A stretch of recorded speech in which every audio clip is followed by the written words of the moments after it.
It's time for the Daily Stand Up Podcast presented by Agile Dad with your host, Lee Henson. Without any further ado, let's get started. This story was first published back in March of 2020, but I thought I'd read it because I thought it tickled me pink. Ready? And I think you'll see why. This came from a series called Are You Serious? And it was episode 66 of that series. That's all I know about it. So it talks about and tackles that. The whole series is dedicated to tackling misperceptions in Scrum. So all articles kind of have the same theming, the same layout. But I want to read this one just because it was downright funny. So here we go. So Carl is a product owner. He works with 3 Scrum teams. He's concerned about the productivity of one of his teams because their velocity is lower than the velocity of the other teams. Oh no.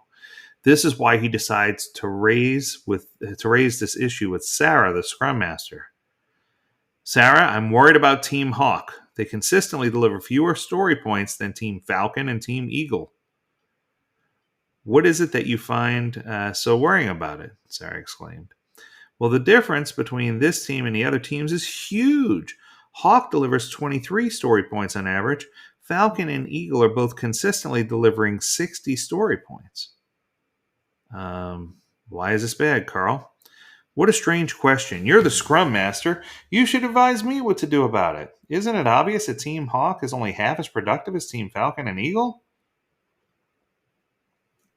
I know you're laughing right now, but I think the saddest part about this whole story so far is I can't tell you how many times I've heard this exact story, right? So far, this is like verbatim what I hear when I go out and coach.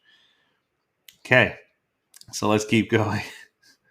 To tell you the truth, no, it's not obvious to me, Sarah says. Story points aren't the right source of information to draw your conclusion. Having said this, you worry. Have you shared your concern with the team? I want to discuss it with you first and hear your opinion before I went to the team.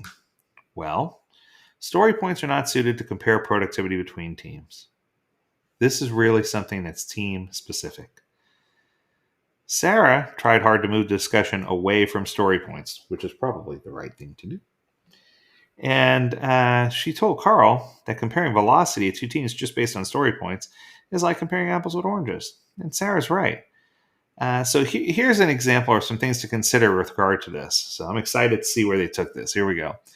Every team estimates their work differently. A half story point from Team Hawk could easily be the same as a 13 story point story for Team Falcon. That's true, right? It depends on the scope and how they're breaking things down. But once again, I would argue that's symptomatic of another problem, right?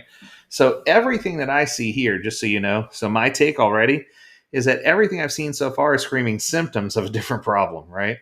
And I don't know that they're going to address the big problem, but I hope that they will. So the technical environment for Team Hawk could be completely different than that of Eagle and Falcon.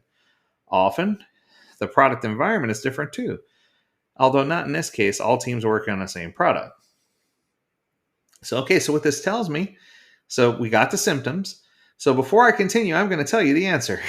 The answer is this team made no attempt to do rapid release planning, big room planning, or pie planning because they never brought everyone in the same room to kind of get their head around what a consistent small looks like. If they had done so and not based their estimates of story points based on time, they would have had more consistently even flow estimates. Now, they wouldn't have been perfect and aligned with one another. I want to make sure I'm clear because I don't want to sound like the guy from last week. But it will be a lot more consistent, right? So you may have one team doing 20 points and a team doing 28 points. That's fine. I just don't want to have one team doing 3 points and one team doing 300 points. Okay. So Sarah will continue with her questions about quality and customer satisfaction. What about looking at this differently? Are you happy with that team's delivering each sprint? Are you and the stakeholders happy with each product increment? The quality of their work is truly top-notch.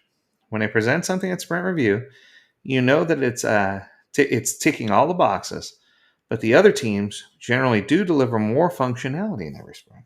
Interesting. These teams are comparable in size and composition. Yes, there are 5 to 6 people on each team, and they have similar skills. You said you're happy about the quality of the increments delivered by Team Hawk, but what about the work of the other teams? Well, they're doing well too, although what I see in Hawk is much better. Oh, here we go. Do you see a drive to improve their way of working? Certainly, they always look for new ways that could help to make better products. They also are looking into ways to eliminate blockers for their progress. That's exactly what I see, Carl. This team is committed to delivering high value product, has a good relationship with their stakeholders, and is always looking for improvements. Is this correct? Story points are tools for teams to plan their product backlog items into a sprint, and are team specific. It doesn't make sense to try to compare them to other teams. Sarah and Carl agree that Team Hawk delivers high quality product increments regularly. The users are happy, they hardly have any defects in their software, and the team always strives to improve. They do better on quality and stability than either of the other two teams. But even with all that present, Carl is still not convinced. Ah! Right? I feel like doing a Wookiee yell. Right? I can't even do it, but it's just, oh my gosh, right?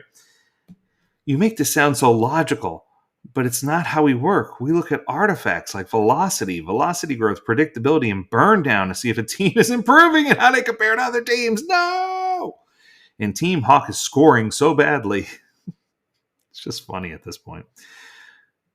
Scrum only has 3 known artifacts: the product backlog, the sprint backlog, and the increment. Velocity is a term that doesn't even appear in a Scrum guide.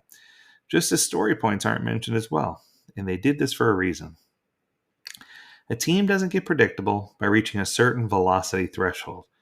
A team's predictable when it delivers a done increment every sprint consistently. So when stakeholders inspect the increment, allowing the team to adapt based on their findings, that's when you achieve the best results. Sarah's quick to point out that Scrum is about delivering potentially releasable product increments every single sprint, not about reaching a certain number of velocity points consistently. You can have the best velocity on the planet, but it means nothing if what you deliver is not valuable. Now, Carl wants to know what he should do about velocity. So, should I just ignore velocity? Sarah says, well, velocity can help a team plan their work. It's a practice complementary to Scrum that can add value. Velocity has no value if you use it comparing teams or if you're determining velocity using incorrect metrics. There are plenty of ways to assess teams. Period. Have you thought about considering things like: is the team creating an increment that achieves done every sprint?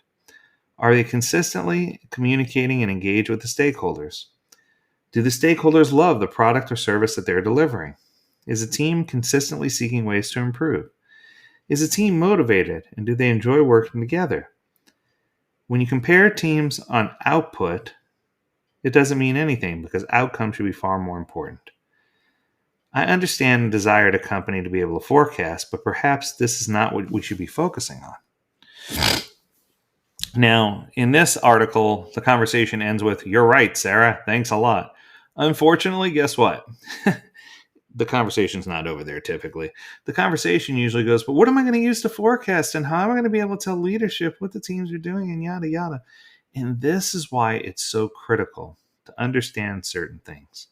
For example, cumulative flow, to understand if there are any bottlenecks in the process and to measure how long each backlog item spends in each state, to make sure that you have consistent flow, and to make sure you don't have any places where you're really just jamming things up, so that you can make sure that you can optimize the amount of work that's going through. Number 2, how about burn up charts, where you can use burn up charts to create a cone of uncertainty and to better understand what things are in the zone that will be done, what things are out of the zone that will not be done, and what things are potentially going to be done but at risk of not being done if we make any pivots or changes. A third item that I use often is agile earned value. So this way I can teach leadership. So far in this project, we've burned this far into our budget, and we've completed this many story points out of the predicted story points. Therefore, we are this percentage away through the project. We use this much budget, and we've used this much time. And we can triangulate those to see how we're doing. And we can use that triangulation comparison from one team to another, because then it makes sense, right?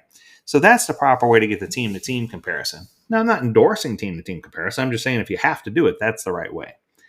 If you use velocity for what it's originally intended for, which is predictability and relative complexity, I feel like you're going to get a lot better results than if you try to shoehorn velocity in based on time and based on the way teams are currently focused in this particular instance. So there you have it. I hope you enjoyed this episode. This is a good one. I like that topic. If you have a topic you want us to talk about, feel free to let us know. Learn more at agiledad.com. We'd love to hear from you. As always, we encourage you to stay healthy, stay well, and stay agile, my friends. Until next time, do take care.